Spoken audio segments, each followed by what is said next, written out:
Good morning. It is May 1st, 2025. We have non-farm payroll this morning. I'm going to go over oil and how it set up and changed direction this morning. So first of all, I want to show the 4-hour chart. We always want to go out and look at the 4-hour time frame, look at highs, lows, look at our support and resistance levels, mid levels. You know, we have our zones. The lower zone is going to be marked green and upper zone will be red, and all zones in between will be yellow. So we're looking at basically where the price turns, where the price stops, okay? So we have a green zone down here at the bottom, and it's basically where price dropped here on the 4-hour and, of course, turned, okay? So that's where the green zone is. So we don't expect price to turn, but we do expect price to respect this level. So we don't know what that means.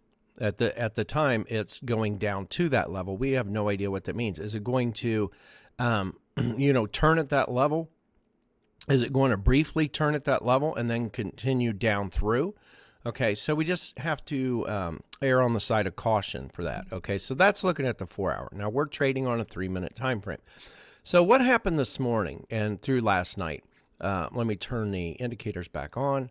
So basically, we had a change in direction last night on the indicator to sells, and so we would want to short oil. That happened at 2:06 last night, so at the start of the London session, and throughout the night it went down. Okay, so here's what happened this morning, and we're going to look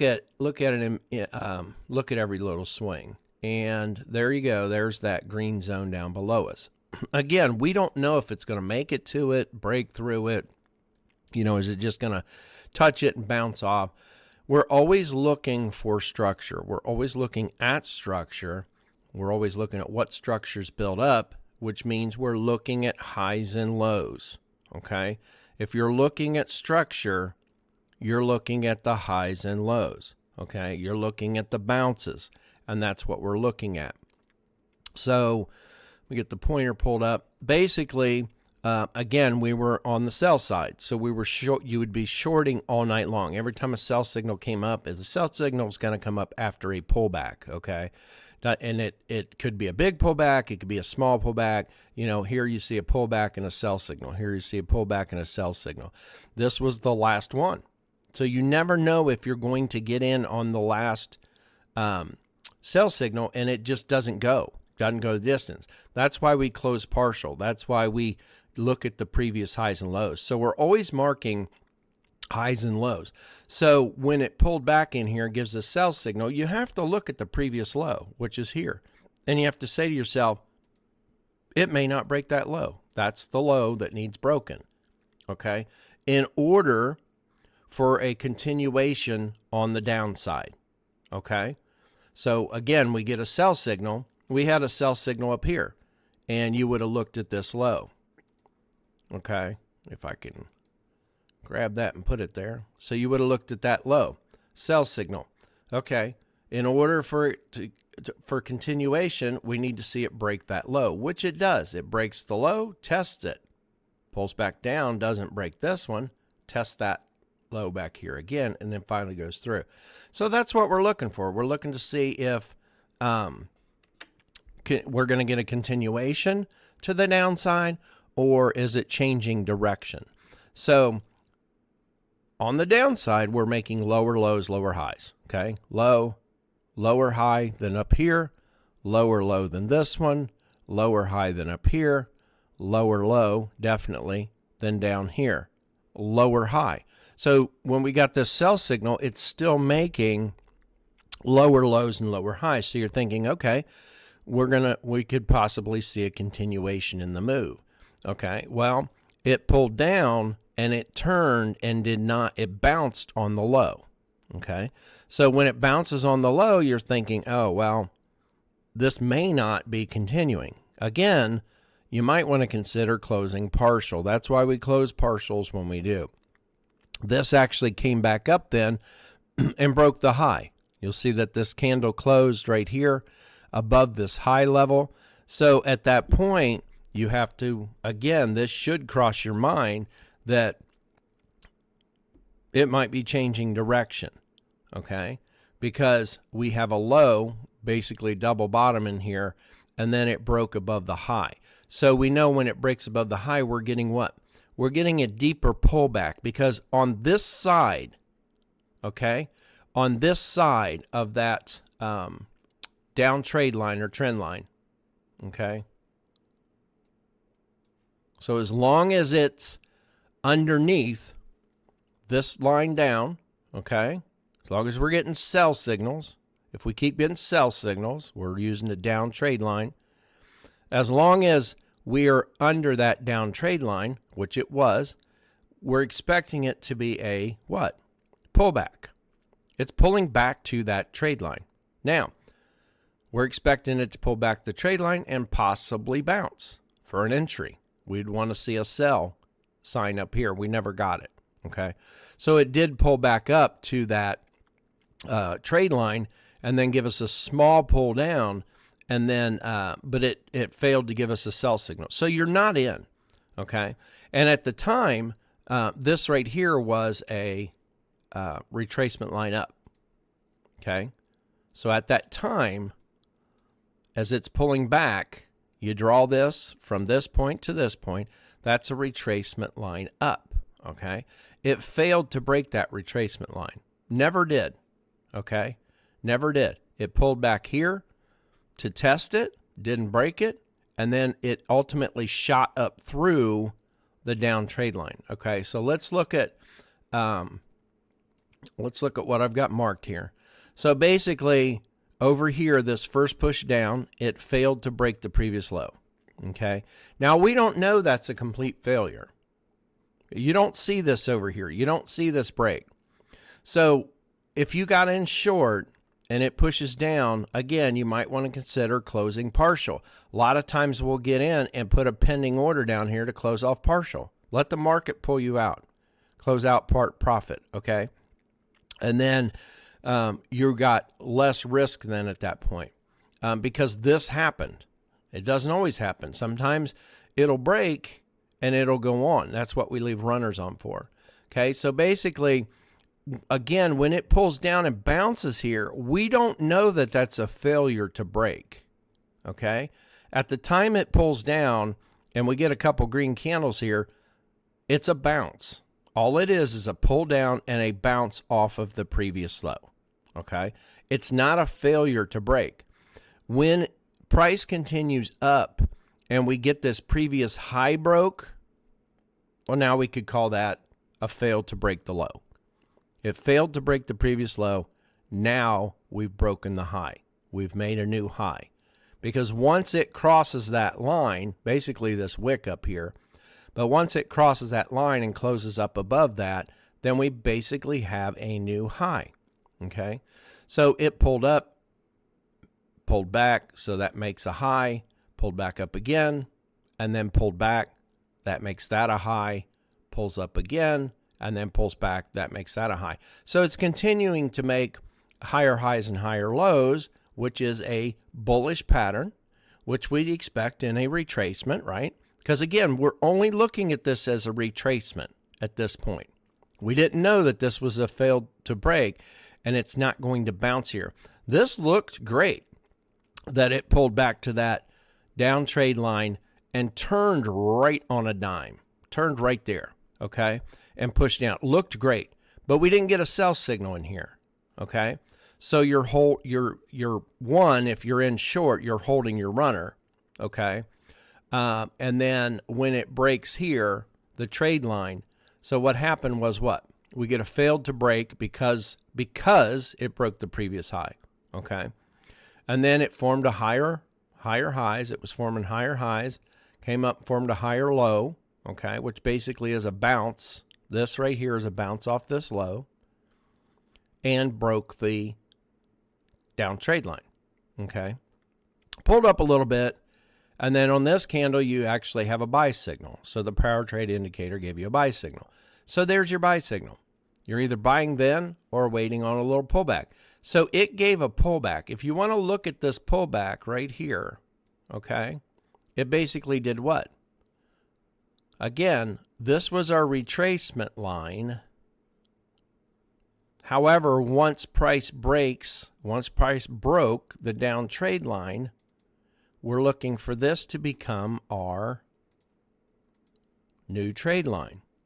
Okay, so this is where an old this is just like support and resistance. So when in support and resistance, you have a previous high, previous resistance level, okay, such as this. We have a high right here, right? So as price moves up, it will stop at a resistance price, okay?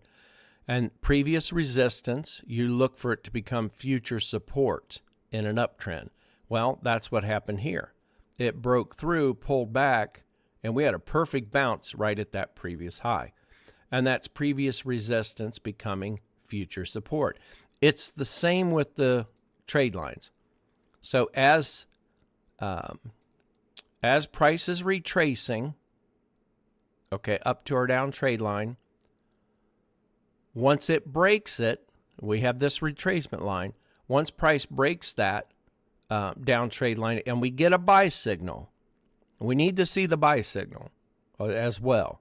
Okay, we're not just getting in, or we're not just taking the signal just because it broke the down trend line or trade line, whatever you want to call it. I call them trade lines because they support my trades. Yeah, I take them off later.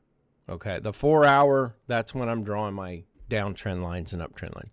So again, same as support and resistance. You know, resistance here becomes future support, Okay, it's the same with your trade lines. So we have a retracement line up, drawn off these 2 points. Once price breaks the down trade line, gives us a buy signal, then we turn this into a trade line up. That's our new trend. That's what we're looking for. We're looking now for this, what was a retracement line over here on the south side of the down trade line. Okay. We're looking for that to hold up as support for the instrument as price climbs. Okay. So I wasn't here for that. That was 8 o'clock. I was still out after taking the kids to school. And I got in over here. It was too late for me to get in. I don't like chasing a moving train. I like waiting on a pullback. So I actually missed this other bounce. So we had 2 bounces. We had a buy signal here.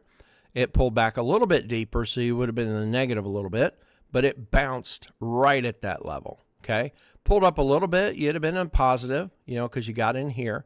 Pulled back, you'd have been in the negative a little bit. You're going to have to sit through that. You got to get used to sitting through the positive and negative bounces. It's just part of trading, okay? So, but it pulled back to turn right at that level. So, and that's right around our trade line. So that is our outer trade line. About a 45-degree angle there. I'm not going to measure it. But, and that depends on how you scale in. I laugh sometimes. People go, well, that's about a 45-degree angle. It is till you do something like this, you know, scrunch it in. So it depends on how scrolled in you have your chart. I always laugh at that. All right, so let's look at where we're at now. So I did get in on this pullback. So we had this pullback here. I was looking for it to pull back deeper, you know, to pull back to test these highs in here, basically where the candles turned right there, you know, that high, this high in here. Was looking for it to pull deeper. It did not. So I was looking for it to actually pull back to that new trade line, and it did not do it. So we had a little pullback here. I kind of got in a little early. I didn't wait for this candle to fully close. I started seeing green. It wicked down and then wicked up. So when you get a wick in one direction, what does it mean? It normally means that price is going to turn, okay? A long wick means price is going to turn, and that's what I'm afraid we're getting right here. We're getting a turn. So let me close out part of this trade. I'm going to close out 4. I've got 230 in there. I do want to close out 4 of what I have on. So we'll close that out. I have to decide if I want to move my stop up or if I want to leave it where it is. So we'll look at that here. So right now we're sitting good. That's my first trade of the day, first and only trade. And what did we lock in? I'll go out and pull a report and see what we locked in here. First, I have to find trade of 8 here. All right, let me run the report. We'll see what we got. Okay, so 176. So we've locked in 176 so far. Put our little bubble up there. And where did we close? We closed about in the middle of that. Yeah, I need to turn the magnet off. Always with the magnets. So we got 176 locked in. Again, looking for about 500 on this account. So basically this, I wanted to cover this. I wanted to set it up ahead of time with all my bubbles here and just go over how it was set up. Because this was a perfect setup. Again, 2 a.m. last night, around 2:06, we had our first sell signal, which is where all 3 lower bars are red. And we're looking for that bottom bar. Basically, once that bottom bar flips, then you're going to red, you're going to keep getting sell signals. And once the bottom bar flips to green, we're looking for buy signals. What I love about what happened this morning was that when we had that first buy signal, which again is when that bottom bar flipped to green. So when we had that first buy signal, this was a perfect setup. I mean, it was a nice retracement that never gave another sell signal and made those higher highs, higher lows, ended up breaking the trade line. And then after the buy signal, came down to test this previous high twice. So that's that, previous resistance becoming future support. And the same with our retracement line. We had a retracement line up, down here it tested the retracement line and ended up breaking through the trade line. When it pulled back here, at that point, once we got a buy signal, we would, change this over to a trade line. From a retracement line, we change it once you get a buy signal. Okay, we had sells, now we got a buy. We're going to turn that over and change that into a trade line up. So we had a perfect pullback to that trade line up, as well as that high, perfect test of that held up as support. It pulled up a little bit higher here, and then it went down and tested again, and then it just kind of took off. Again, I wasn't here at the computer for that, so I was here for this one. So that's the one I'm in right now. So I have to decide, do I want to move my stop? I moved it up a little bit. I want to keep it off this low. It's where do I want to move my stop? So let's look at the levels for now, where we're at. So one, I want to look at this plateau right here, okay? So basically, I want to look at that plateau. It's definitely a level of support, right? We had a nice candle pull up above that price point, and then it just sat there, okay? This candle pulled down to it. That one didn't shoot up too high, and then we had another red candle pull down to it. So price is respecting this level, okay? That 57.87. So we're going to look for that level to hold up. So I should be safe if I move my stop up and keep it under there. Now I'll pull back too. Just pull it back and look at that high right there. That high where it, had pulled back, and then this one candle shot up, a pretty decent sized candle, and then turned. What price did it hit? Hit the same price level. So that price level looks important, okay?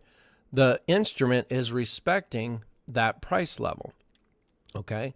So that's going to be, if it breaks that low, I need to consider being out of my trade, okay? I can always get back in if it pulls down, back down to the trade line.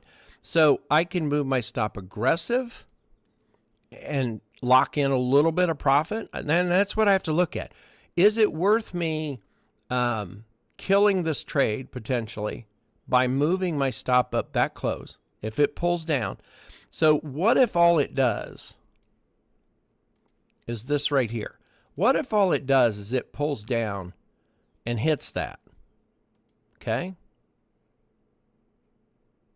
And then shoots back up above the previous high. Okay? What if that's what it does?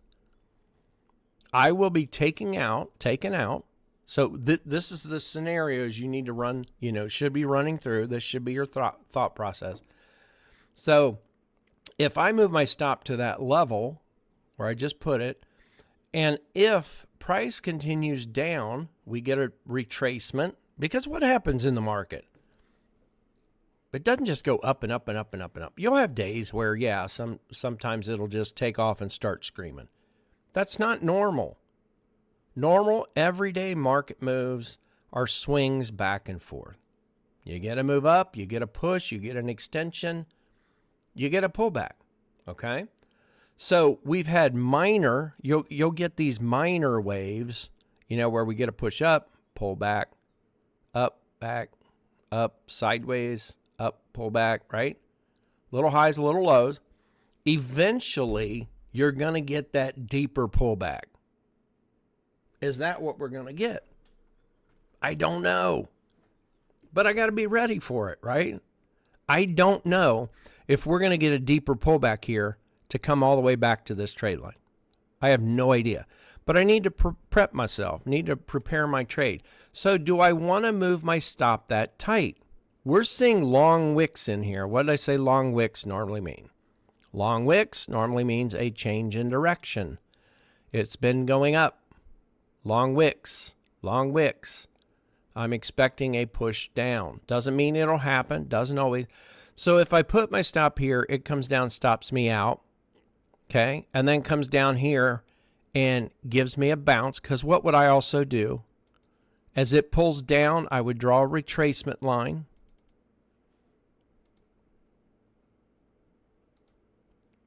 That would be my retracement line as right now, because I don't know what this is going to do. So I've drawn it early off 2 wicks. So I don't know if that's going to hold up or not. Okay, that's just me drawing it now saying, what if it goes down and follows that retracement line and comes and turns and we get a bounce right here? Okay, so if that's what it does and we get a bounce there, I'm going to be taken out only to have to get back in. Be taken out and then have to get back in. And if it pulls down and gives us a bounce and breaks the retracement line, and we get a buy signal over here, I'm going to be jumping back in, right? It pulls back, gives a bounce, breaks the retracement line. I get a buy signal. I'm going to get back in. Well, I'm already in. I'm already in around that price. Okay? Again, pulls back, breaks the retracement line, pulls back to test. I don't know what we'll get at that point. But if I get a buy signal, I'm going to jump back in. I'm going to do another buy. And if you look at this level over here, okay, if this is our target level for a pullback, and guys, it could break and run right now to the high side. This is me prepping for a potential pullback, okay? Potential deeper pullback. This is the thought process that goes through my mind. Look at this area right here that I've just, we have our up trade line. I didn't just make it and put it here. It was from way back here. And then we have a retracement line. Look at that price point. Well, look over to the left. What do we have? We have a low right there. So could you not see price coming down to test that level at some point? Now, as I say all this, we're getting a break to the high side. So, but this is the thought process you need to go through. If you don't want to be taken out of the trade, if it pulls back, if you don't want to be taken out of the trade just to have to get back in because you're already in, keep your stop where it was. Keep your stop where? I'm keeping my stop below that trade line. I'm keeping my stop below this low. I've already locked in good profit, 176, okay? I'm up 75. So if you look at the distance from here to here, we're up like 82 right now, from here to here. Well, if you look at the distance from here to here, it's not even half that. It's probably about a third, okay? So at 93, 80, whatever it was, I'll lose back about a third. So let's say about $30, $35. I'll lose $35 against what's locked in here by leaving my stop out. Now that we've made higher highs still because it broke this high. So now we have that higher high. Looks like I need to turn the magnet on. So what can it do now? Well, obviously it can keep going up and up and up, but we're looking for potential pullbacks. Can it pull back, or can you see it pulling back to do what? Testing this high level in here, okay, or even potentially testing this low. So we always want to be marking those levels, okay, the highs and lows, and watching to see how price respects those levels. Now I'm still on a 3-minute. I did not drop down to a 1, so we're up about 80 on it. And again, the decision to move your stop is solely on you. And you have to decide, am I going to just leave my stop there and trail up this trade line, okay, and see where I'm at the end of the day? Am I just going to let it go and walk away, go do some other things this morning, and come back and check in today? So right now we've had a good push, or are you going to move up aggressive? So I'm looking for about 500 a day on this account. So we've only locked in 176. Right now I'm up. I have another trade on the background. So we're up 120 right now on this as it's pushed up. So right now I have 233 on the whole, and I could, potentially just close the whole thing. We hit a mid zone right now. It just hit a mid zone.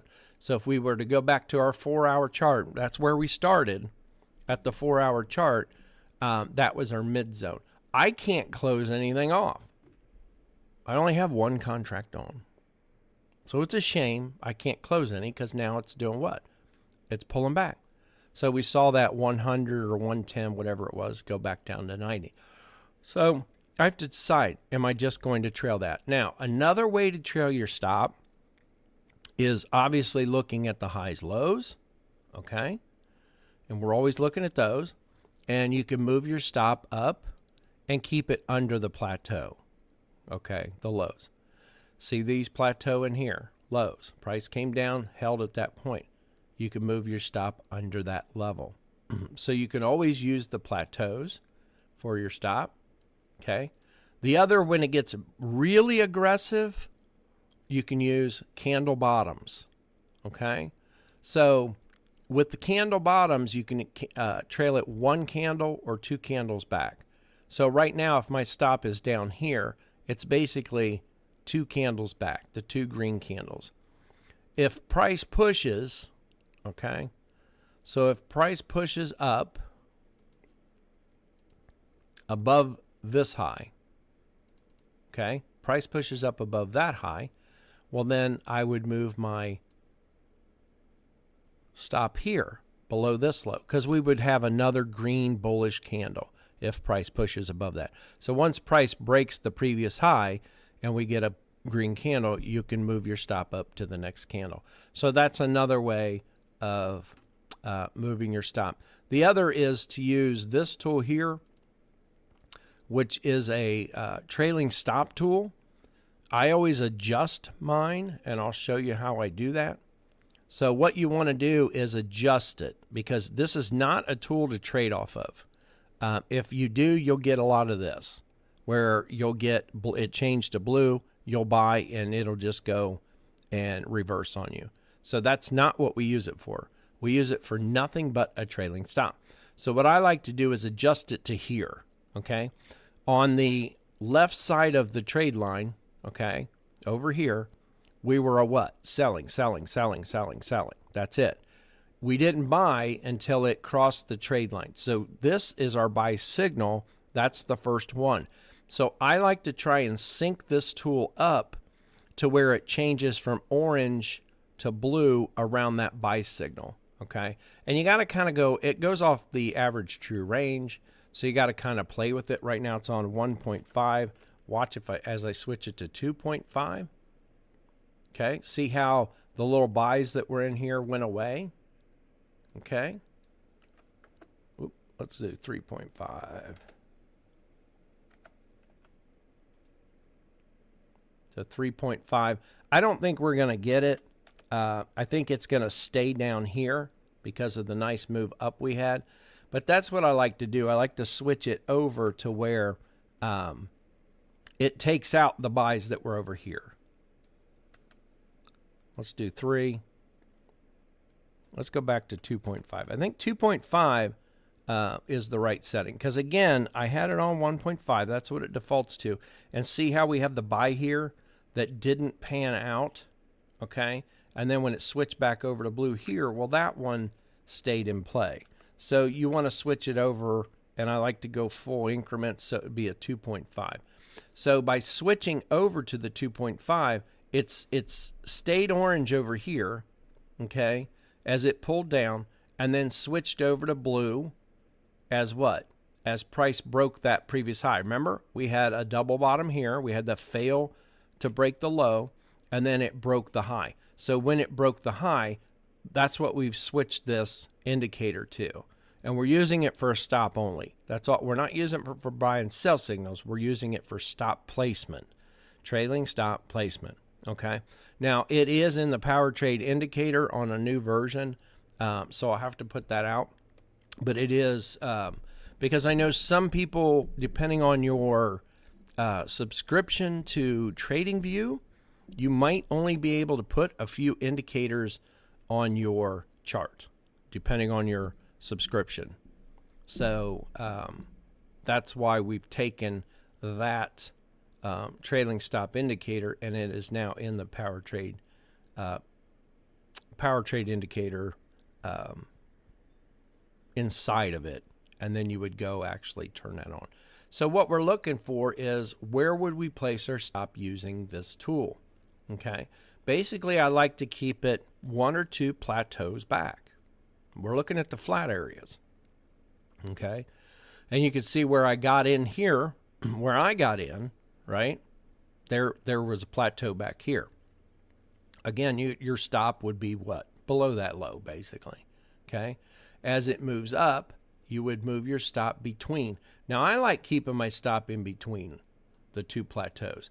I never do this. I never pull right to that flat area. So like right now, I wouldn't have my stop right here at that flat area, the last flat area right here. It's too close to me. A lot of times I've seen where it's pulled back, and then as it's pulled back, we get a, what do I want to say? Oh, as it pulls back, it'll touch that. It'll wick down, touch that area, okay? And then take you out only to do what? Keep moving, right? And we don't want that. So I don't like using that. I like going between the 2 plateau areas. And so we'd have this flat area, we'd have our stop in between there. And what is that? It puts it under here, under this flat level. So you could go either that would be 1 plateau level back, or you go here, which is about, break even for us, which is 2. We have a flat area here, we have a flat area here. So that's 2 plateau levels back.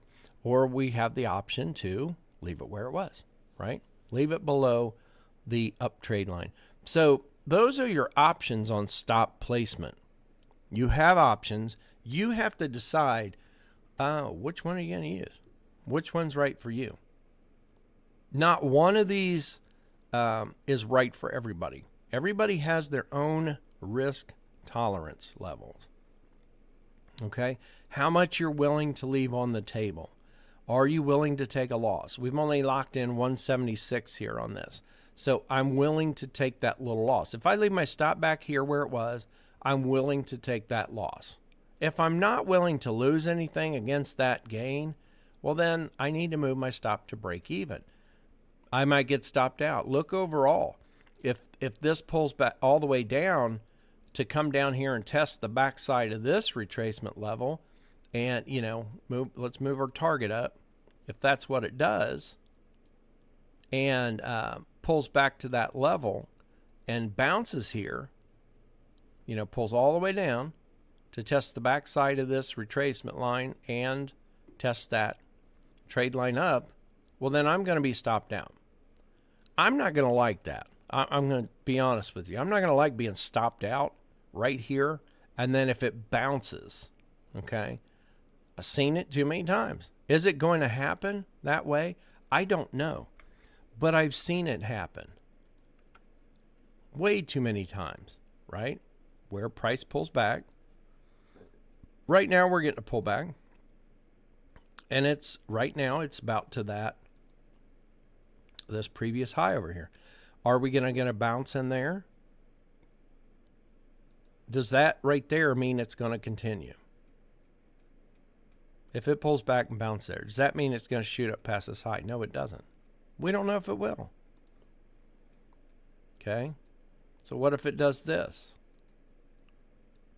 And then shoots through, does a deeper retracement, and then goes up. Or goes up to test this high, and then goes back.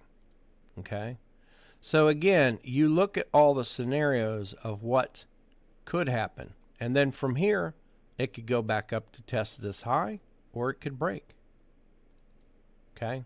So this is why it is best when you're starting to focus on one instrument when trading. I don't recommend that everybody look at 4 to 6 instruments at a time. So if you want to look at multiple instruments, and you're just getting started trading, I recommend looking at multiple instruments to see what looks the best. What looks the best? When you get up in the morning, come to the computer, look at the 4-hour time frames first. See where everything's at.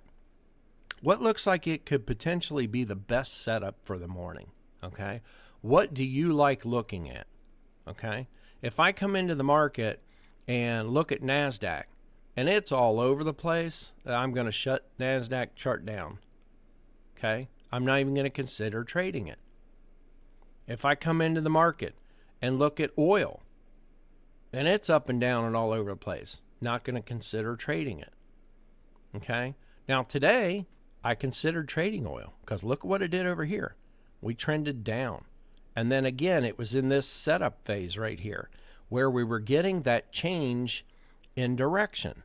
We're getting that setup, that change in character, that change in direction, whatever you want to call it, guys. It's the same stinking thing. We're looking at highs and lows. We're looking at structure. It's changed. They've changed the wording over the years, but that doesn't mean anything. It's the same thing, okay? They try and change the wording only to make it more exciting, break the old. It's basically we're looking at highs and lows. We're looking at the highs and lows. We're looking for over here, lower lows, lower highs. And then that's what we were looking for, sell, sell, sell. And then we start getting, what do we get? We get a break of the low or the lower high. So now we're thinking, okay, it broke structure. Structure over here was lower lows, lower highs. Okay, again, downward.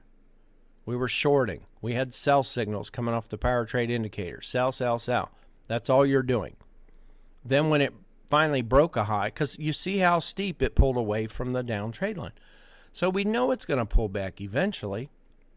We don't know what time, so watch the structure. Highs and lows. It finally broke the high. We know it's pulling back. We know it's pulling back deeper, and it could become a reversal. Anytime you get a pullback, that pullback can become a reversal. That's why it's important to focus and watch. Draw your retracement line, which we had from this point to this point, and it pulled back and bounced off the retracement line and broke the trade line and eventually gave a buy signal. That's when you say, okay, we're reversing. Okay, yeah, you're missing out on some of this, but you want a clearer signal. I would rather take this buy right here, this buy right here. I would rather take one of those buys than try and assume that this is the reversal when it breaks this previous high. When it breaks that previous high, if I get in long right there, I'm assuming that is we're getting a change in direction. We're switching over to buy signals, okay? So I'm taking a risk, aren't I? If I'm taking that little break of that previous high as I need to go long for the rest of the day, I'm assuming a lot. I am assuming a lot. And that's not how I trade. I'm not going to assume that that break is going to become this long trend, because I've seen where we get a break and all it does is go up, bounces off the trade line, breaks the retracement line, tests the back side of the retracement line and the trade line, and then boom, shoots down. Seen that. Okay, so if we're getting a continuation short, that is what we'd see. We'd see not only this bounce, we'd see it break. We had this as a retracement line. We'd see it break that, come back up and test the back side of that retracement line and the down trade line, and red candle, sell signal, and you're in short. That's a continuation signal. Okay, we didn't get that. We had this, what's set up here, breaking the high, forming a higher high, higher low, finally broke the trade line and a buy signal. That tells us we can get in safely. Okay, this is a safer entry than taking just the break of the previous high. All right, so it looks like we're getting a bounce now. We're up 93. I don't know what it's going to do on that 4 hour, because again, we have a 4 hour zone up here. Okay, you don't really need to mark the high because we'll do it, but that would be our high to break. We really don't need to mark that because we do have the zone, the bottom of the zone there. Okay, so that would be our high to break. We have the low to break, but we basically had this as a previous high. So that's our low, that if we break it, we might continue to see, it might continue down. Okay, so we'll kind of wait it out and see. We're 10 o'clock here. Don't forget, we do have non-farm payroll tomorrow, so you want to prep and be ready for that in the morning. We do have some news coming out here right now. I don't know if we'll get a move on oil on that. We'll see. Shouldn't get a big reaction.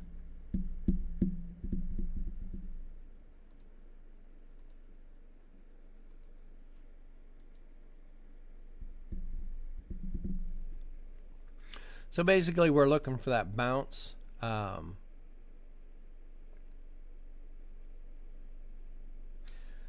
Something about moving your stop off of a trend line or trade line. I've had people ask, where do you move it? So I look as if we had a straight drop. I don't want to move my stop over here I don't assume anything in trading. Okay, I come up with options. I come up with a plan. What can I see happening?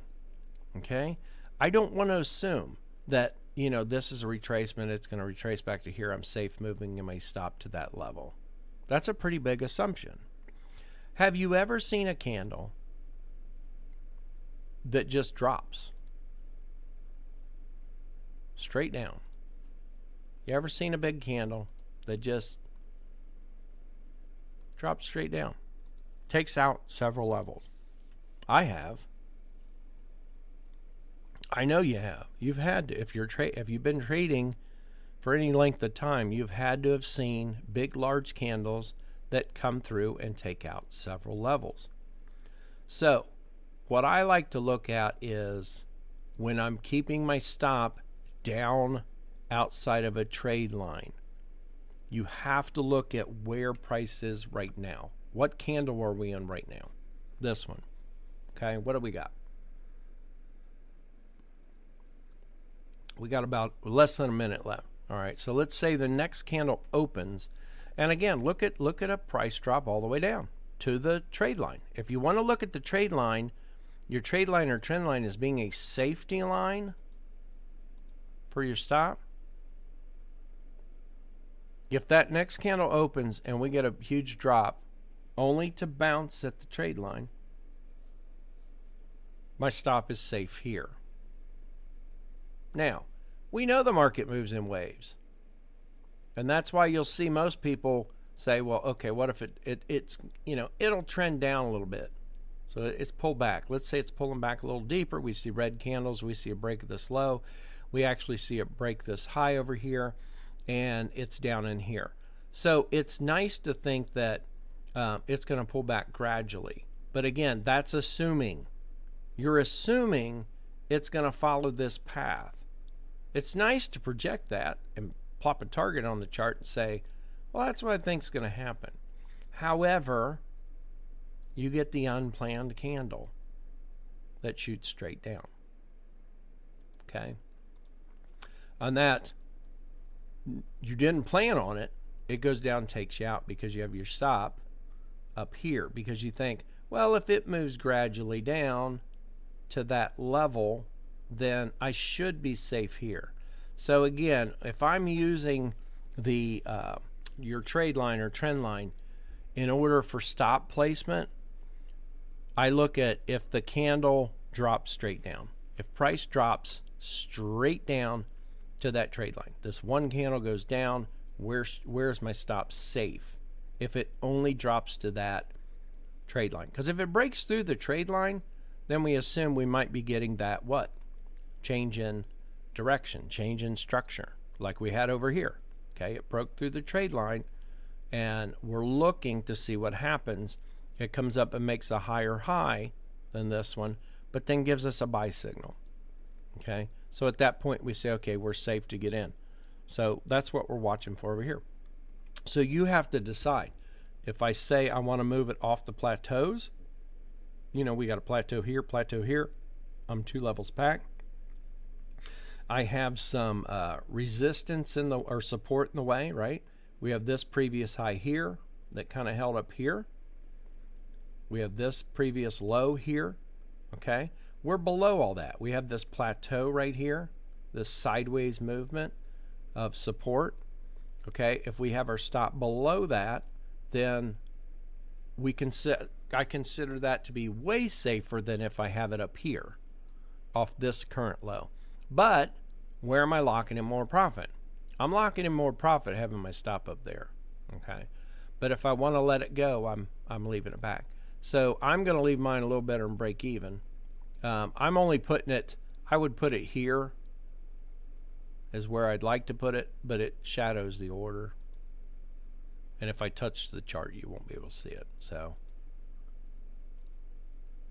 I am going to put it up to where you can actually see price. So we'll wait it out and kind of see what happens. So now's the point where it gets boring, right? But this right here is something to always be aware of. Look at your highs, look at your lows, look at what's going on. I did not want to do that. Okay. We'll pull those off. Really don't need this retracement line anymore. We could leave it on there because if it pulls back, we could look to see if it bounces there. I normally don't pull mine off till end of day. I can't really draw a retracement line now. We had one here, you know, down across these levels. That one's been broken and it's pulled up, so I'm not going to leave it there. So I'd look to see if we could draw one now, and we really can't. I mean, this was the last retracement line, okay, that it broke, kind of tested, and pulled up through. So now we're getting it pull back up to test the high. So hopefully we'll break the high for a continuation of our move. We'll see. If it stops here, stalls, and we see red candles, and it comes down and breaks this low, then we could draw a retracement line from this high point to there.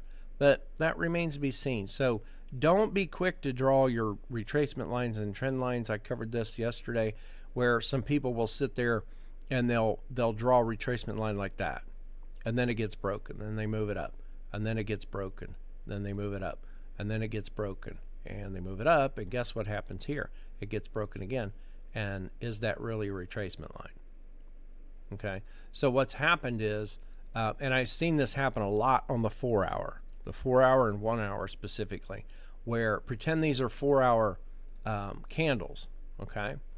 So just let me click on that so it'll, I gotta move that out of the way. All right, so pretend these are 4 hour candles. So this 4 hour green candle broke the retracement line or trend line, whatever you got, and you move it up because the 4 hour candle's closed. Well, then this 4 hour candle breaks and you move it. This 4 hour candle breaks and you move it. This 4 hour, and you move it up and you keep moving it up. What did you just do? Well, you missed the break or the retracement line and the move up. So you don't move your trend lines like that. You don't move it after each 4-hour candle or 1-hour candle, the higher time frame candles, after each one forms. You don't do that. That is not proper movement of your trend lines. You look at the bounces. Just because it breaks here doesn't mean you're going to move that trend line. All right. You have to wait. You wait it out, because right now, look at what's happened. If you would have kept moving it every time the 4-hour candle closes, you miss your entry. You miss your entry. You miss the move up. I've seen it a lot. So you have to learn the proper when to properly move your trade lines and trend lines. You can't just go whipping lines on the chart, not knowing why. All right, so right now we're getting a test of that high. Would love to see it break, but we have this. We have a mid zone. That's a 4-hour zone there, right? Right in the way. I'm going to move my stop up a little bit. I think I'll move it up here. We'll move it under this plateau. They're so close together right here. Basically, I'm looking over here as well. So again, I don't want to move it right there, because we have this pullback where it turned, and then we have this. So I'm still leaving it 2 levels back. Because we're at a 4-hour zone, I kind of want to move it up here, because the thing is that if this pulls back and breaks that low, okay, if it comes back and breaks this low, especially breaking that high, then I'd expect that deeper pullback. So I'm okay being taken out there if that's what happens, right? So we're locking in about half. I'm up 105, whatever, and the stop's about halfway up. So we'll lock in about 50. So again, we're looking on the pullback, since we're turning right here. Is it going to come back and test these levels, test this high, this low? So basically test that level. Is it going to breach through? And guys, it could come down, stop me out, and then go. And I'm okay with that. I want to lock in something on it. After all, we've been sitting here. You know, you sit here for an hour or two, and you got to lock something in. You need to lock in profit for the day. So it's not what I want for the day. 50 added to this, you know, we'll be at about 2 something, about 224. So 224, 2 something. So 2 1/4 will be around there. And that's only half of what I'd like to make for the day on this account. But I'm only trading one instrument right now, so not even looking at anything else. Yesterday traded 2 instruments.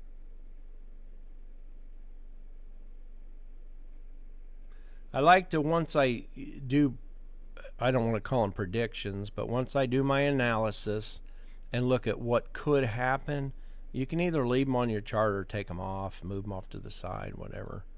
I don't like to leave a lot of drawings on there as I'm trading, because it tends to clutter it, and I don't want it to I don't want to become biased. You know, as this pulls back down, I don't want to become biased and panic and close my trade out. I do that analysis, seeing what could happen, and then I like to take that off the chart. So we did have a nice move up. We had a, I just didn't draw it in here. That's our aggressive up trade line. Okay, so we have our outer up trade line, which is here. That's the one that we put from here to here after, you know, retracement line. This was our retracement line up originally. So that was our retracement line drawn from here to here, watching price move up toward our trade line. Again, once it broke the trade line, came up, pulled back, gave a buy signal, that's when you're in the trade. Okay? That's when you enter. And that's when you also turn this into a trade line up. So that is your main trade line up. At any given point, price can pull back to that main trade line up at any time. Okay, any given point, it could pull back down to that. That's your outer trade line, your main trade line. And then we would have an inner trade line when we get moved like this. So we get a steeper incline, okay, steeper angle. We're going to draw that inner trade line, okay? And that's when that's broken. If that gets broken in here, what do we expect to happen? Well, if it breaks this inner trade line up, like if it broke right now, I would expect it to pull down to like this inside bottom here. Let me draw it in here. This is what a lot of times you'll see. It pulls down. See the inside of that bottom. Again, we have the low. Okay, that's the bottom. That's the low. We have the inside of that low, which would be right there. So I could see it pull back or pull down to test the inside bottom, only to come back up here, and it's testing what? It's testing the backside of this aggressive, steeper up trade line. It's also testing this high. I could see something like that happening. Okay? So that's what you have to watch for. So my stop is out of the way. I'm going to give it back about, well, 50 of the whole trade. We're about 100 right now. It's a little better than halfway. But I want to capture some because at this point, if it comes down in here to, hit our trade line, then I've locked in a little extra profit. So once it made this second move up, that's why we moved that up here.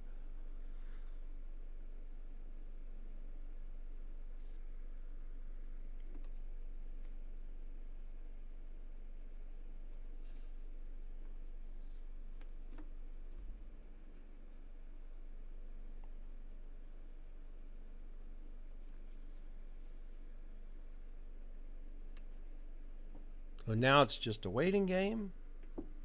This is where the snooze fest kicks in. I know it kind of gets boring, especially if I'm trading one instrument versus multiple.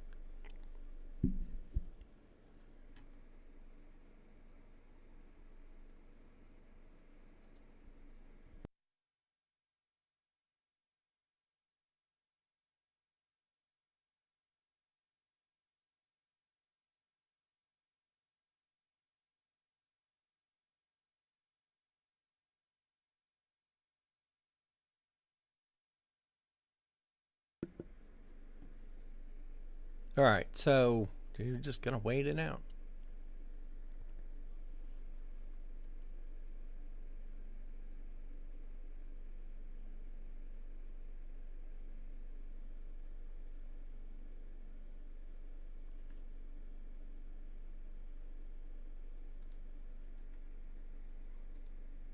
So not bad on the day, nothing exciting, but a great setup.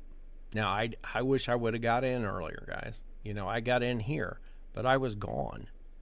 There's nothing I can do about that.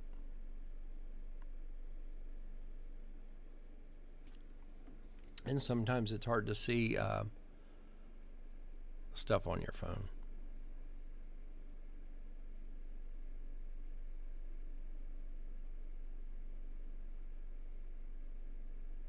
I'm out of the Forex trade I posted earlier. I was long on the Japanese yen and closed 3/4 of the trade out. And it pulled back kind of deep. So I was long on the Japanese yen, and I was in with 40 lots. It was up, and I closed out 3/4, and I moved my stop. If I would have left my stop where it originally was, this morning it pulled back and it would not have taken me out. So because I moved my stop to better and break even, I did close out 3/4 to lock in that profit.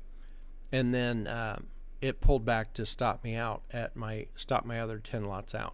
So, but it pulled back basically to the low where I got in.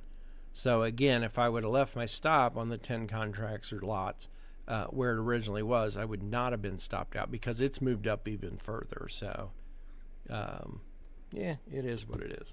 Made good profit on it though.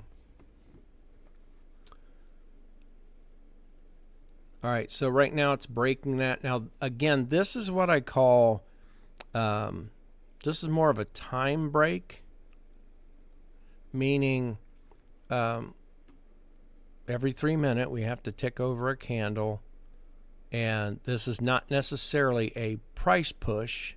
We might see a price push here, but this is not technically a price break to me because it's more of a time break where it's going to move, right, back and forth, and eventually it will break this trade line.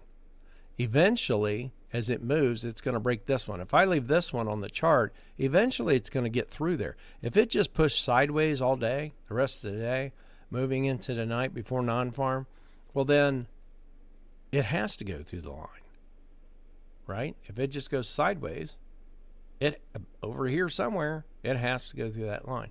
So that's what I call a time break, is where you see that sideways movement, and because that's what we're in right now, right?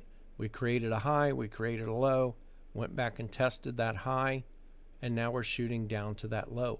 So right now, technically, it's technically considered to be range bound right now because it is sideways between a high and the low.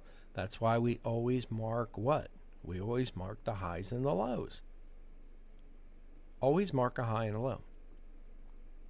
And then we're in it, and then we're waiting until it breaks out one way or another. If it breaks out to the low side, take me out. Give me my remaining profit. If it breaks out to the high side, we'll keep running. Okay? And we'll move our stop. So nothing major. Where are we at? About 10, 20.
All right, so we're getting a little pull back to that low.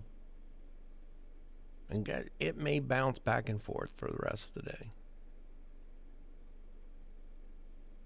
I always look for things to get tight before non-farm.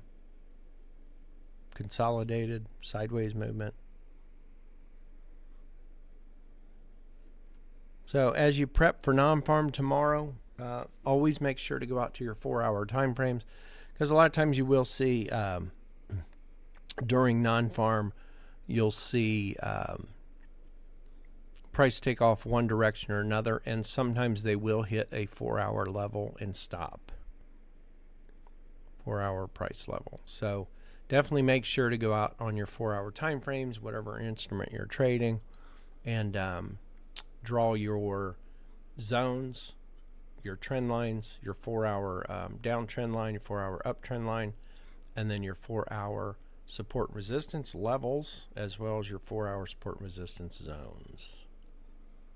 And you want to prep your charts, whatever you're thinking about trading tomorrow during non-farm. And you should be doing that on any instrument you trade. So I like to do it Sunday night and then of course they're posted in the Discord on Sunday night in the premium area. Sometimes I'll post some of them out, like I did this week on the Kiwi. So I do like to, again, they're posted in the premium section. But if I see something that's really set up that would be a good instrument to trade because of the setup for that week, then I will post it in the general area. So typically I post one or two things out in the general area. So if you remember the Kiwi, on Sunday I posted that it was in a pendant or flag pattern, whatever you want to call it. So it was in that pendant flag pattern, and basically you trade it inside the flag, trade the bounces until it breaks out. And it broke to the low side. So shorts all week have been the best bet for trading the Kiwi. It's had some nice pullbacks, but overall we were shorting it because it broke through the bottom of the pendant.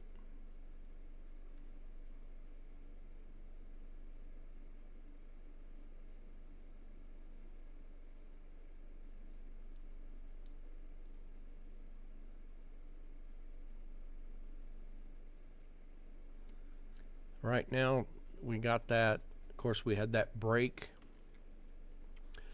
of the trade line, the steeper up trade line, and we had a break, tested this low. Like I said, I could see it. Remember I said I could see it pulling down. I know I took the drawing off. I don't know if I put it back up there. There it is. So that was the drawing that I had on there. Again, I was talking about it breaking that, only, you know, hitting that inside bottom here. It's always a possibility that it won't get to the low. It'll hit the inside bottom or inside top, and you know, and then pulling back up to test what? To test the backside of the aggressive up trade line, also the previous high. See how it handles the previous high. If I go to a 1 minute time frame, we might actually see an inside top area printed out there.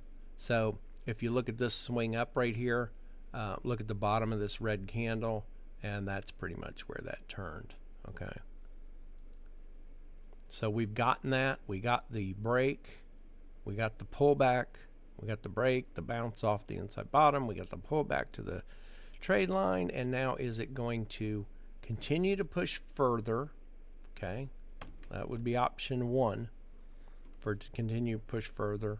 Or off this, are we going to get it just to come down and, you know, tap this bottom again and then go to try to break that top again?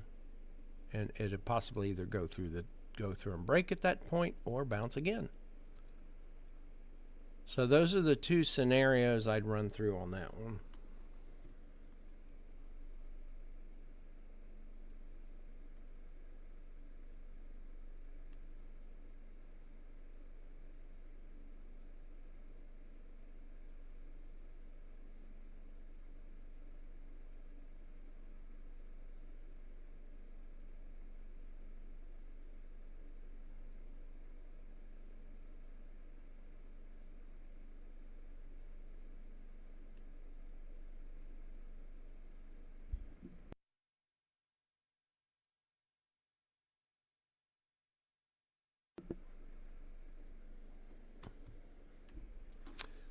All right, so nothing exciting. We're under that plateau with our stop to where we're locking in a little right around half. Getting a buy signal. I like to see that. Might mean that the pullback's over. On this first pullback here, so this steeper pullback over here, we did not get the lower time frame switch to red. Okay, because it was doing what? It was skipping up that aggressive trade line, right? So again, downward move, but we didn't get red on the lower time, or the lowest time frame. Now we got it on this one. But if you noticed, the move that corresponded with it switching over was what? Was that break of that trade line. Okay, the aggressive, more aggressive up trade line, that candle that closed on the other side of it or broke it, that's when we started printing red. Okay, so basically after we printed a lower high, then broke that level. A lot of times you'll see where they do, the signals do correspond with trend line breaks a lot, and that's what we had over here. So we had this break of the trade line this morning, and then it pulled up, and then we got a buy signal here. So again, a break of that old trade line. So we're having that change in direction. So I don't know if that's right now. We got a buy signal after this one, so I'm glad it went back to a buy. We're still in that test phase. Let me pull both these off. So we're still in that test phase where it's testing the backside of the aggressive up trade line, testing the previous high here, and we'll have to see what happens. Living life 3 minutes at a time. That's what we're doing here. Trading 3 minutes at a time. Got about 34 seconds on this one. Would love to see it pull up and just pop and break that high. Can't really move our stop. If you want to get super, super aggressive, where would you move your stop? It'd have to be under that low. So if you look at that, if you go, okay, that's super aggressive, keeping it at low. Well, then I look back here and see at one point it went past that. So then you move it down here, and then you got your plateau. I'm just leaving mine alone. Mine's right here. We have these two lows, these two bounces here as our line of defense if it pulls back. Now eventually it's going to break one of these twice, and it's coming into, we're going to look at something right now. Is it forming a pendant? Is that what we're going to see for the rest of trading till it breaks out? So what we want to do is look at this low, and you have one here, right? And then you have this high. And if I pull it out,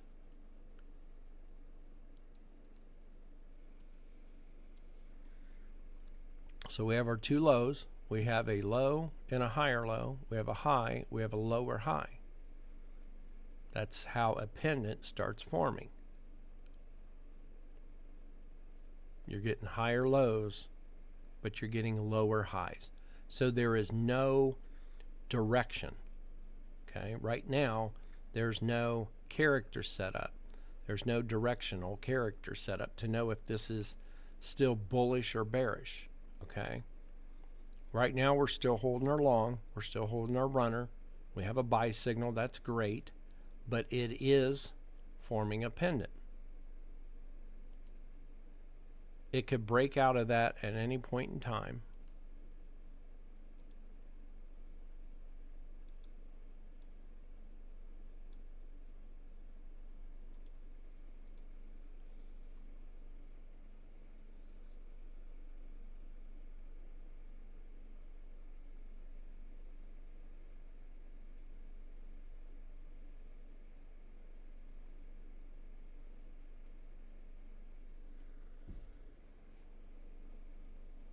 I gotta do it. I like pulling these back.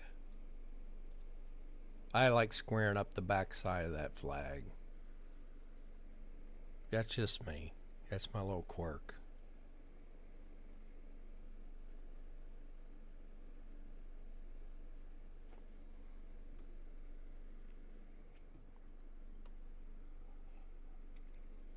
Consistency, right?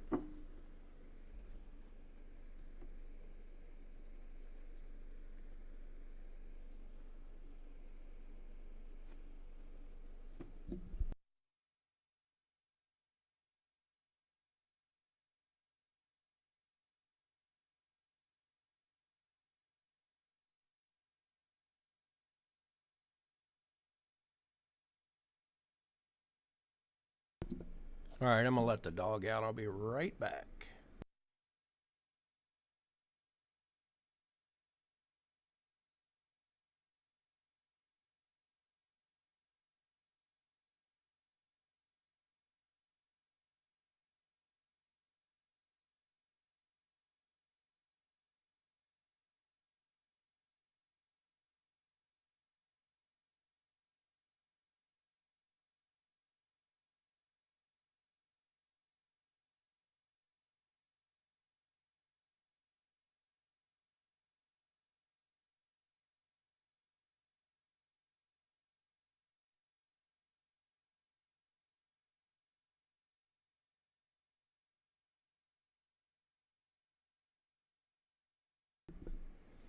All right.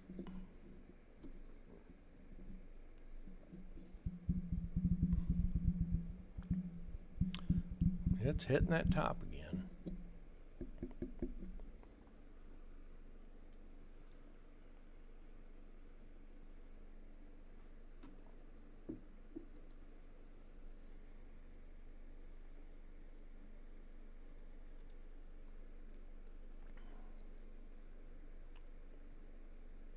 Nothing exciting. Guys, there's not a lot of hype in trading.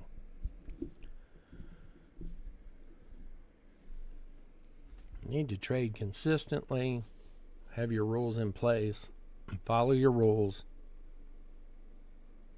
do the same thing every day, every time, every trade, every week, every month, every year. It's okay to make changes. I always tell people go at least a week. Once you make your rules, at least. It'd be nice to go a whole month. If you have a good set of rules, trade for a month. And then look back and see where you can make changes. Or look back at the end of each week and say, okay, I might change this at the end of the month. And then the next week, look at your trading through the week. Each day you trade. Say, you know what? This is going okay, but I might want to tweak this aspect, my stop placement, moving my stop. So, and then at the end of the month, make the changes for the next month. See how it goes. But you got to be consistent. You cannot come in and change every single day the way you trade. You'll come in like today and you'll say, I always want to keep my stop tight. Okay? I always want to keep my stop tight off a current high or low. We put it under this low. Now we made this low. It's back up there. And you'd say this, I always want to keep my stop tight. And that's okay if it's trending. But then tomorrow, who's to say it's going to trend? Then tomorrow you get whipped out only to see it keep going in your direction. And then you say, well, the next day I'm going to do this differently. By the end of the week, you look back and you haven't done a thing. You haven't profited at all. You're just going through the motions through the week. Closing partial is a good way to get what you need for the day. That's our daily goal. That's what you need to survive, to live on, to support yourself, get you out of your job, whatever it is. It could be 200 a day, 300 a day, 400 a day, 100 a day. And then the runners like this one. So, a lot of the guy, I always go back to construction because I started in construction back when I was 18. So a lot of guys in construction around here where I live, they make about 150 to 200 per day. That's the average pay, okay, for an 8-hour day. So if you were in construction and looking to get out of it, that's what you should shoot for. You should only shoot for your daily goal. Okay? So if I was making 150 a day, well, I made 176 closing partial, and I have a bonus on. The bonus is 133, 134. So again, if I'm making 150 a day, I've almost made 2 days' pay. Well, I actually have.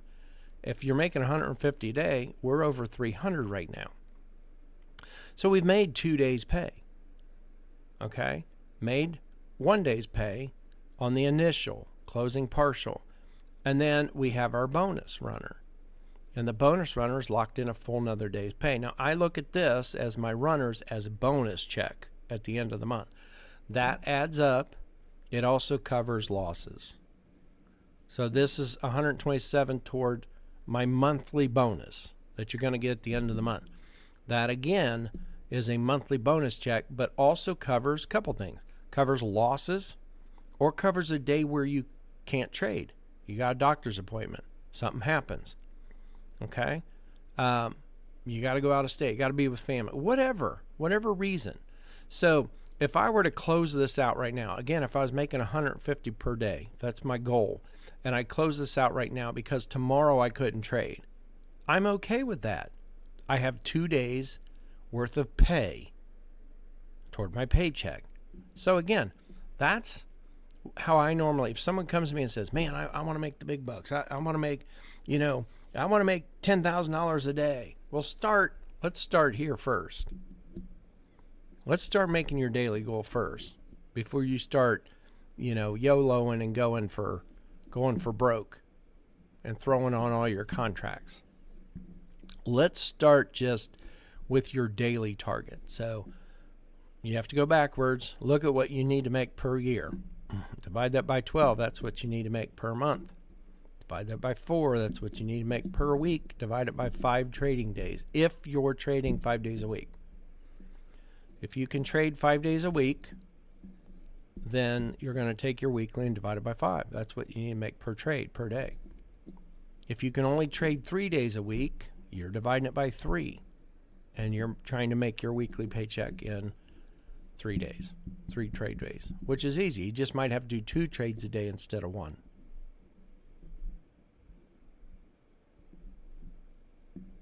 Don't go crazy and jack up your contract size.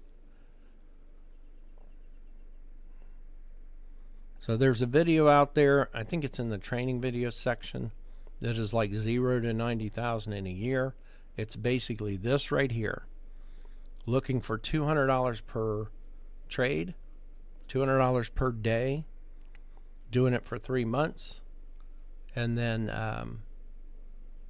doubling that, because you're doing 2 trades per day then, and you're making $400 per day for 3 months. And then the next 3 months you're doubling contract size. And then the last 3 months of the year you're doubling contract size again.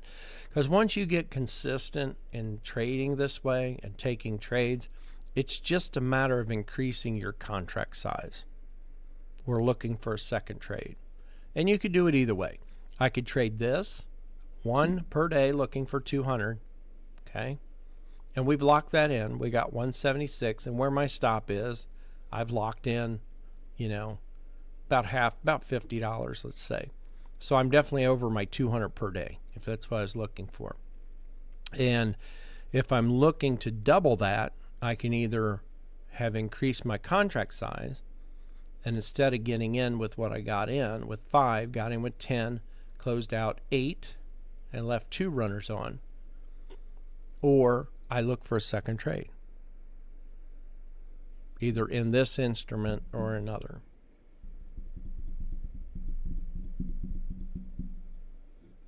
If you want to increase it more aggressively, you would make the changes every month. So you do 30 days, trade exactly the same way, shooting for $200 per day.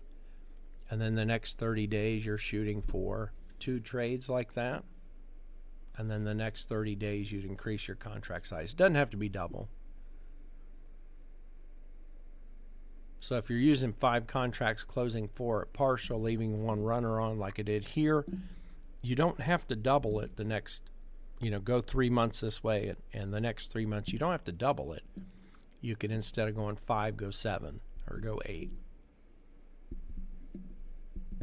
Again, that's up to you and your risk tolerance. So right now, we've had that. I need to do something. So right now, since we had it break the aggressive steep trade line up, okay, we had it pull down here, and then it pulled back to test. That's what I looked for. Remember, I looked for it after it pulled down to bounce over here, pull back up to test the back side of that trade line, and then we were looking to see if is it going to turn there and push further down. We didn't get that. Instead, we got to break out the top. So since it broke out the top of the pennant, okay, that's not enough to say we have continuation, just the breakout top of the pennant. But once it broke this high, what's it doing? Well, once it broke the high, it's technically made a what? It's made a higher high. Since it made a higher high, what is that telling us? That is telling us we're seeing continuation to the upside. Okay? We just had a big pause in here, okay, where we tightened up, higher lows, lower highs, got a break out of that, which doesn't mean anything alone. Just the break out of that pendant doesn't mean anything alone. But once it continued up here, now we're seeing several candles up here. We broke that high. We broke the previous high. So that tells us we're continuing so far. It's continued to the high side, made a higher high. Okay? So at that point, I need to address this low. Okay? Because now, what do we see over here? A low, lower high, higher low. We're forming that pendant, and then we're getting a higher high. So what we do is take this line, and we will move it out. We can only move it out now. The proper time to move that line was not, again, when it pulled and broke through, because again, the line was here. Not when it broke through and form this green candle here. That's not the proper time to move it because we have no idea. It could have pulled up to the pendant and pulled back down and then continue short. So the proper time to move it is when we have a new high. So we have a higher high. Now we move that. We come out and we mark the high. That's why we end up with so many lines on the chart here. We'll mark the wick tops. Again, we're seeing long wicks. What does that mean? Typically means we're going to get a change in direction or pullback. And that's if you see one-sided wicks, guys, not two-sided. If you see two-sided wicks, typically you're seeing like sideways movement. We're seeing indecision in the market. We'll see like here where we have a long wick up, we see a pullback. It doesn't always come. Sometimes you'll get, and here we have a wick back and forth. So, but we have this long wick here, we get a pull up. Doesn't always happen, but you want to pay attention to your wicks along with the highs and lows. So now we're in wait mode again. Are we going to move the stop? If I want to move it up a little bit, I want to keep it between like this plateau and the one we're under now. I don't consider this, a plateau, obviously. You could see where it kind of went aggressive, stalled out, and then pushed. We're looking for the flat areas of the indicator. And I want to keep it in between them because I've seen several times, again, where price will pull down to them and then it'll wick. You'll see a wick shoot down. So I could still be taken out of that if it pulls back down. So basically, if you see it pull back down here, okay, to this level, I could see a wick shooting down to this price level in here, which would take me out. But I want to lock in profit on the day. So we're still not at the 500. We're around 400 right now? Yeah, right at 400. So would still like to see 500 on this one trade. Would be great. This is really relaxed trading. So glad I caught the entry. Of course, I caught it late because I wasn't home. If I would have been home and caught this at 8, or even this one here, which was at 8:30, I would have already been over the 500. So catching either of those entries. So I got in kind of late, got in on that. And again, I took it, when it pulled back here, I went ahead and this candle started forming green. I went ahead and took it. So it was kind of a riskier entry. And that's why I only went in with 5.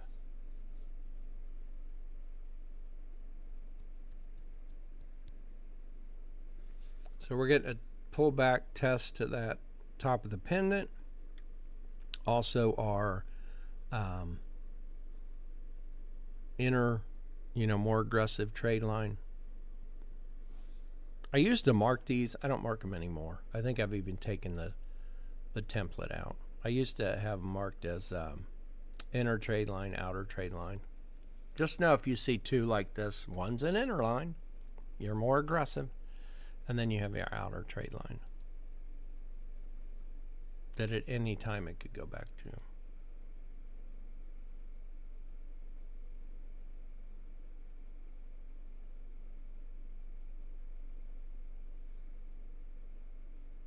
The big question, is it going to break through that trade line again? And guys, that's why we don't assume when it breaks this right here, this continuation, this higher high, that's why we don't assume when it breaks the trade line that moves over. Again, we had the trade line over here. The trade line was over here and it broke and closed on the other side of the trade line. I did not close my long and enter a short. There's no signals telling me that. The only thing we have down here is the top time frame went red. Well, that means to me a retracement. That's all we had was that next candle pull down. And then we started seeing green again. Nothing but green after that. So again, and then when it pushed past the previous high, then we moved the trade line out. So we'll see what we get over here. But that's why you don't take trades just when a trend line breaks. If I'm trading a higher time frame like a 1 hour and 4 hour, if I get a trend line break, you're looking at, is price breaking that 4 hour trade line? Is that what you're trading? Or are you truly trading a 4 hour time frame? Which would mean you wait for a candle to close.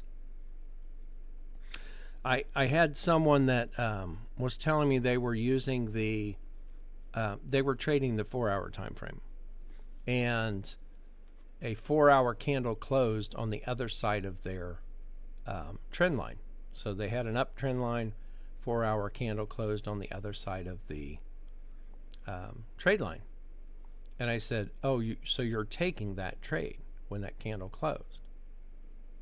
Because that's what typically a 4 hour trader will do. They were like, no, I drop down to a 15-minute time frame, wait for it to pull back for my entry. Then you're not a 4 hour trend line trader. You're not trading the 4 hour time frame. If you're dropping to a 15 for your entry, you're a 15-minute trader. You might as well watch it on the 15. So, but that's their strategy. And it works somewhat. They said they'd have losing weeks, and then of course winning weeks, and they were okay with that.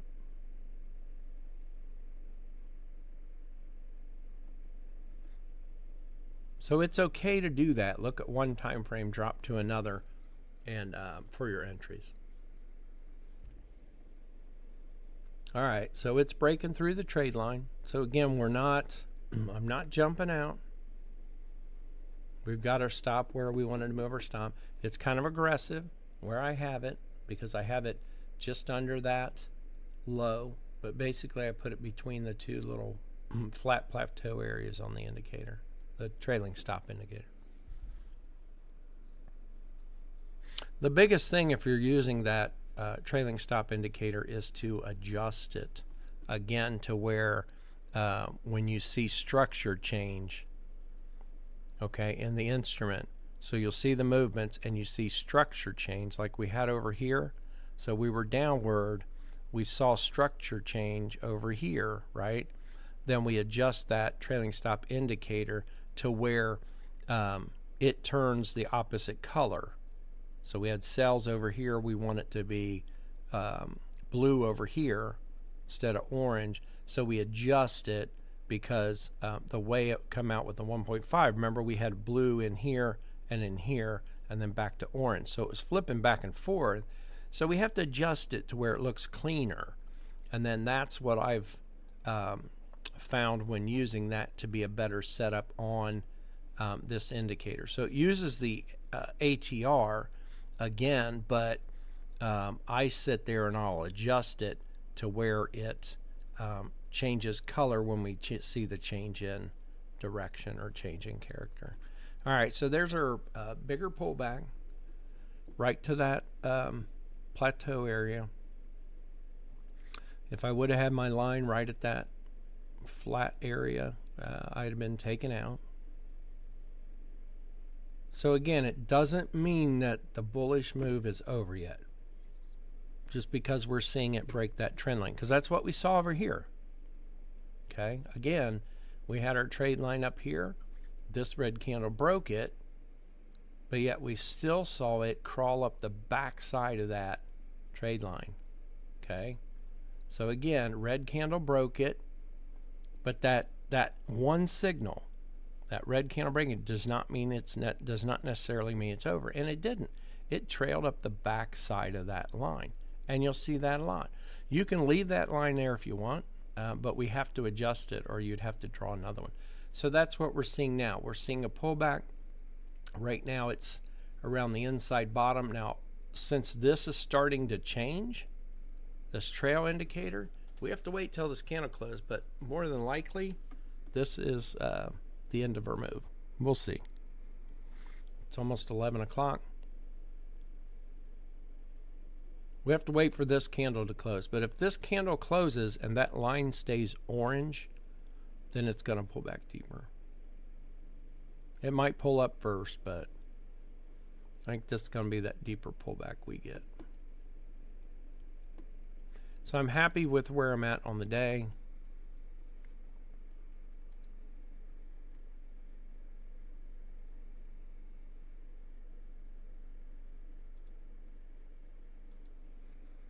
Get that ready. We got 91. Watching that runner profit shrink. And we know my stop's a little tight. Again, I'm between the two plateau areas on my stop. However, we looked at this low and this low and know that I'm right kind of in the danger zone. So there, that candle closed and our line did not turn to orange. It stayed blue. So if this candle stays up there, then we're still good.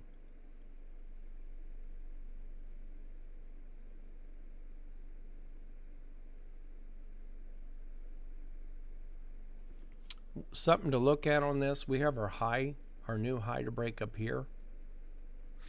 Look at where the inside of this is, okay? This is our inside top, right? We have our swing up, swing down. That's the inside of that swing. That's our high, our top. This is the inside of that top.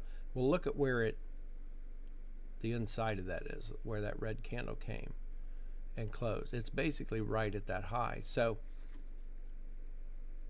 again, we're looking to see what could happen, okay? It could walk up the back side of this, right? That's one scenario. It goes up, breaks the high, and walks up the back side of that trade line. It could pull up to test, this previous high right here, which is also the inside top here, and bounce back down. That's scenario 2. And then the other would be obviously if it just keeps popping to the short side. Typical nice movement that we would see. We would like to see it at least pull up to test the high.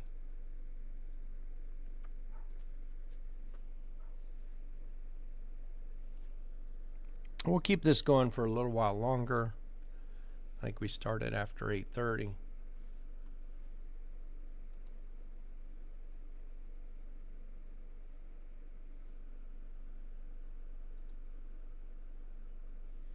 Lots of lines to remove, so if you want to keep yourself busy, we can go ahead and remove some of these.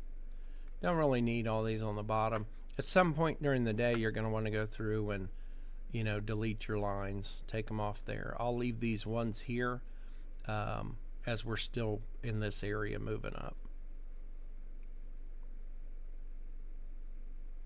Don't really need all this down here, but again, this was our setup. This was a good setup. We can take those off for now. kind of clean it up a bit. The pendant I'm going to leave there for now because it has pulled down there and is kind of respecting that level so far. We'll see. But if it breaks through, so if price breaks through the bottom of the pendant, I will still leave the pendant, the triangle there. I'll still leave that on if it breaks through the bottom. Because if it breaks through the bottom, I'd like to see it pull back up and test the underside of that as resistance. So right now it's acting as support. So if it breaks through, watch for it to pull back up and watch for it to test as resistance. If you're going to trade short, you'd be trading retracement down here. Okay, because we might be in that. It looks like we might be coming around to that where we're going to get a deeper pullback than what we had in here. We would draw a retracement line.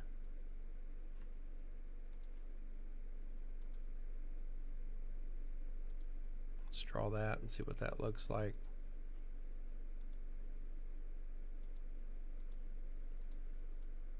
Retracement line down.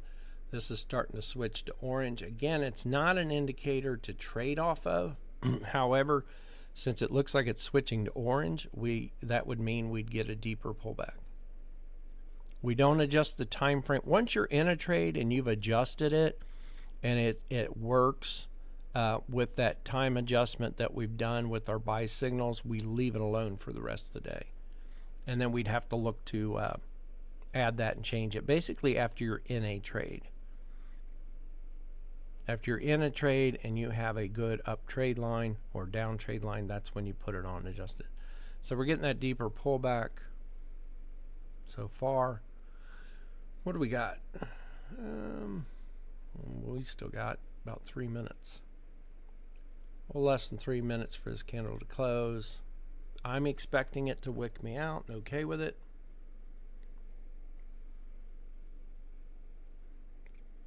We'll get about, what, 75, 80 on it.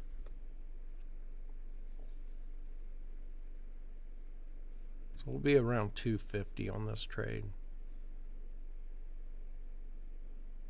Not quite my daily goal, but again, I only traded one instrument today.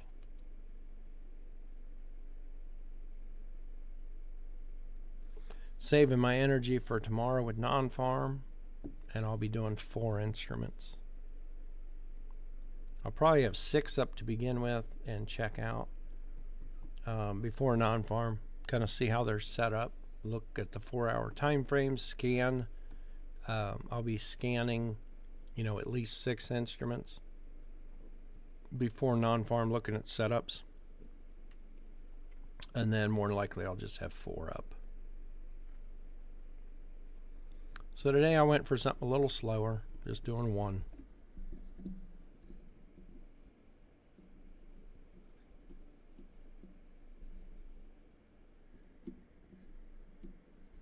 That's me adjusting with the market. Adjusting with what's going to happen tomorrow.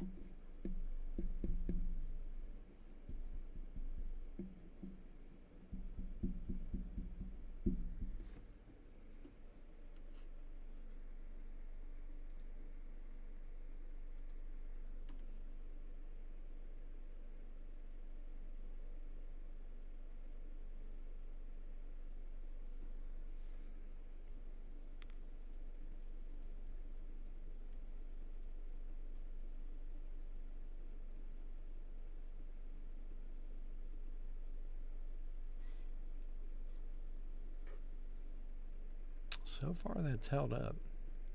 Got about 40 seconds still.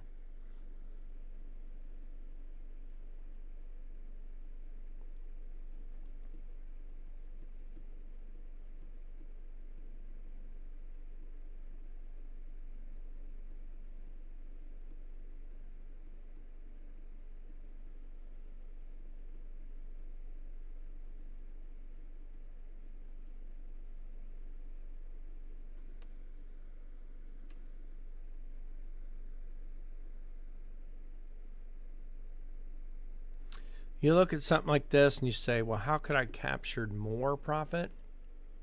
And you look and say, well, if I would have, it broke the trade line here. If I'd have closed out, I'd capture more profit. Well, saying that, if you say that, you have to say that you would have closed out here. Okay? When this came through and broke down through, then you would have closed out that point. So you have to be realistic with yourself. If you say, well, how could I capture more profit when this broke through? It broke and closed here. Well, then would you not have closed out on this one? And it's about the same price this time. Doesn't always work that way. So again, if you do that, just be careful, because you don't want to trade back and forth or change your trading style each day, because you'll get in a bad habit of trying to tweak yourself every day, and it doesn't work. Because what you do today, what I'm doing right now, may not work tomorrow on oil. Oil has to trend in directions, right? So far today, we've seen good moves on it. Right now, all it's done is pulled back down into that consolidated, remember over here, that sideways area, made a high, made a low. Okay, it just pulled back down to that area.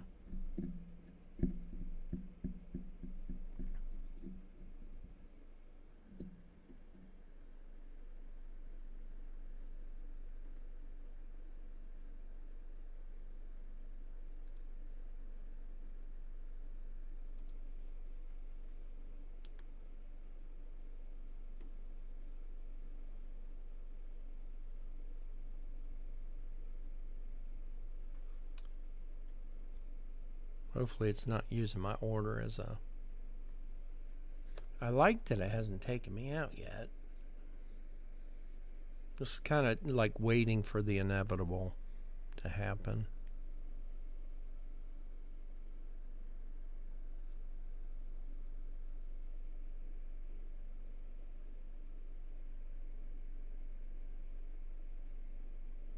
We'll see what it does here.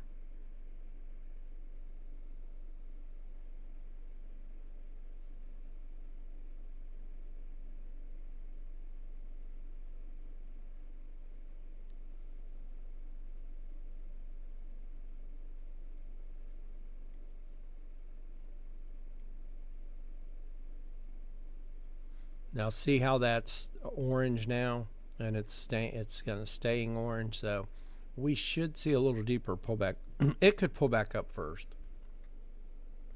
Remember I told you can't use this as a indication to take a trade. So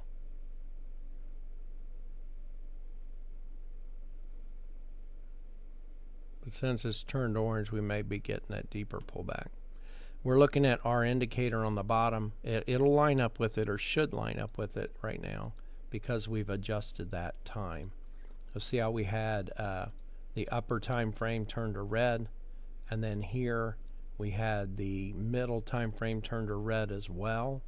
We have not had the higher time frame turn to red yet. So we're seeing just those first two time frames change over to red, hold red so far. So right now that means that we might be getting a deeper pullback. It may continue to go down, sideways or down. If it pulls back up, then we'd see these start to turn green, which would be great for our runner. But if they stay red, then that's going to be a sideways movement or further push down. So if it stops me out, I'll kill the stream, because I'm not looking to get back in.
Oh, it's exciting, isn't it?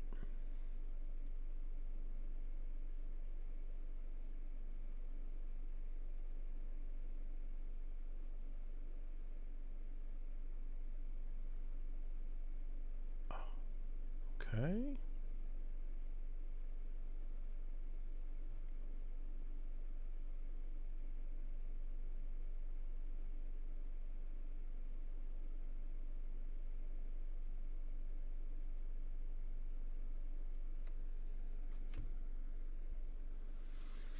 All right, it's just sitting there.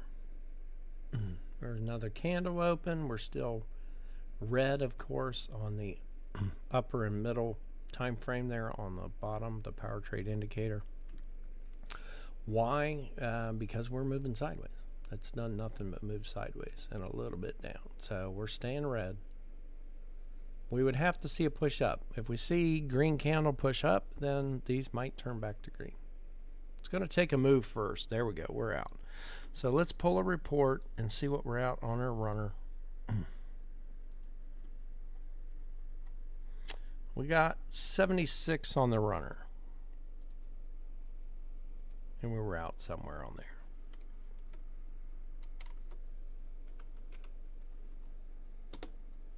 So that's our runner. And not the greatest. I mean, what I'd look at is a couple things right here. Is, did I manage my runner well? I believe I did. I managed it well. We're just getting that deeper pullback. Okay. So one thing I want to look at is, how is the runner compared to where I closed out partial? Did we lock in more profit? And it closed out somewhere in there. Actually, it was right. It was about below. It was below this level in here. So maybe in here, it's going to stick to the.